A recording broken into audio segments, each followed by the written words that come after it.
BPF हानजाया election जोबबानो थानाय नंला बिथांमोनाल' थरब जाबोसिगोन लास्टआव बिगुमैजों बिबोनांजोंल' थासिगोन बड'लेण्डनि आइजोफ्रा जोंनि हाग्रामा महिलारि सारखौ गाज्रि मोनजोब्बाय बिनि बाहाय मोनसे पाब्लिक मिटिं जादों जोंनि एनडिएनि केन्डिडेट श्रीजुत जयन्त बसुमतारीखौ देरहाहोनो थाखाय बिथाङा जे 3 लाखनिबो बांसिन भटआव देरहागोन बेनिनो दिनै मोनसे बाहाय फोरमान आरो रायजो राजाफ्रा दिनै लोब लोब फैनानै जोंनि बे एनडिएनि जे मिटिं बे मिटिङाव बाहागो लाफैदों बेनो फोरमान जे दिनै जयन्त बसुमतारीया देरहाखाबाय जिहेतु जोंहा बेवहाय UPPL BJP AGP आरो GSP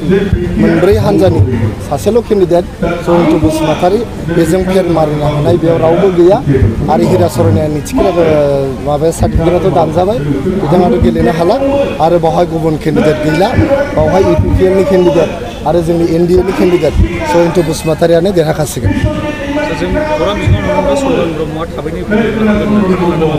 जोंहा गोबां बेबायदिनो हाबफैगासिनो दङ MCLAफ्राबो हाबफैगासिनो दङ जोंना BPF हानजाया इलेक्शन जोबबानो थानाय नंला बिथांमोनाल' थरब जाबोसिगोन लास्टआव बिगुमैजों बिबोनांजोंल' थासिगोन गासिबो जोंनावनो फैजोबसिगोन सुन्दर ब्रह्मआनो जा गुबुनानो जा बयबो जोंनाव हाबफैजोबसिगोन जायनो UPPLनि नीति आदर्शखौ मानियो बिथांमोना सन्मान होयो बिथांमोनानो जोंनि UPPL हानजायाव हाबफैजोबसिगोन आरो जिहेतु जोंनि बड'लेण्डनि आइजोफ्रा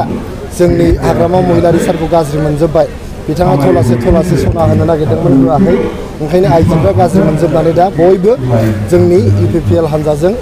आरो ट्रेक्टरावनो भट होनो थाखाय दिनै थियारि जाजोब्बाय BPFनि माखासे बिथिंनिफ्राय बुंबाय बिटिआर गोरोबनाय दफाफोरखौ भारत सरकारा मावनो हाला होननानै नटिस हरदों बे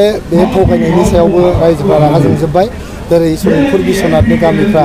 जोंना गहपुरसिम जोंनि बिटिआरआ बारायलांबाय दिनै आं बे जमदुवार समस्तियाव दंफैयो जमदुवार कलेजआ दाखालिसो प्रभिन्सियेलाइज जादों बिटिआर एकर्ड मथे जोंनि बर' रावा दिनै आसामनि अफिसियेल एस'सियेट लेंगुवेज जाबाय आरो लोगोसे जोंनि बर' मिडियामनि सेपारेट डाइरेक्टरेट जाबाय जोंनि बर' मिडियामा दिनै 10 थाखोनिफ्राय 12 थाखोसिम बारायबाय बिटिआर एकर्ड मथे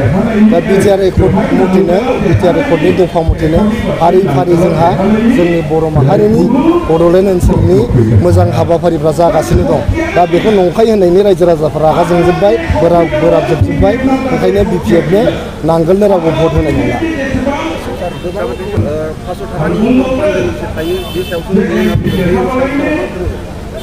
बियो हिंसा होननानै बुंदों